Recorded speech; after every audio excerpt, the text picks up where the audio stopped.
జాతరకు విచ్చేస్తున్న భక్తులకు తెలంగాణ పోలీసు వారి ముఖ్య గమనిక. జాతరలో మీ చిన్నారులు తప్పిపోకుండా ఉండేందుకు పోలీసు శాఖ వారు క్యూఆర్ కోడ్ ఉన్న చేతి బ్యాండ్లు అందిస్తున్నారు.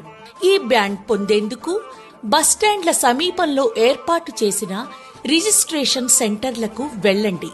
అక్కడ చిన్నారి పేరు, వయస్సు, తండ్రి పేరు, తండ్రి మొబైల్ నెంబర్ తదితర వివరాలు చెప్పి నమోదు చేయించుకోవాలి. రిజిస్ట్రేషన్ పూర్తయ్యాక క్యూఆర్ కోడ్ ఉన్న బ్యాండును చిన్నారి చేతికి వేస్తారు. ఇక ప్రజలెవరైనా సరే మీ చుట్టుపక్కల ప్రాంతంలో ఎవరైనా చిన్నారులు తప్పిపోయి తిరుగుతూ కనిపిస్తే దయచేసి వారి చేతికి ధరించిన రిస్ట్ ల్యాండ్ పై ఉన్న క్యూఆర్ కోడ్ ను మీ మొబైల్ ఫోన్ ద్వారా స్కాన్ చేయండి. క్యూఆర్ కోడ్ స్కాన్ చేసిన వెంటనే ముందుగా నమోదు చేసిన చిన్నారి వివరాలు మీ మొబైల్లో కనిపిస్తాయి. కిందికి స్క్రోల్ చేసి మీ మొబైల్ నెంబర్ నమోదు చేసి కాల్ పేరెంట్ బటన్ పై క్లిక్ చేస్తే తల్లిదండ్రులకు నేరుగా కాల్ వెళ్తుంది.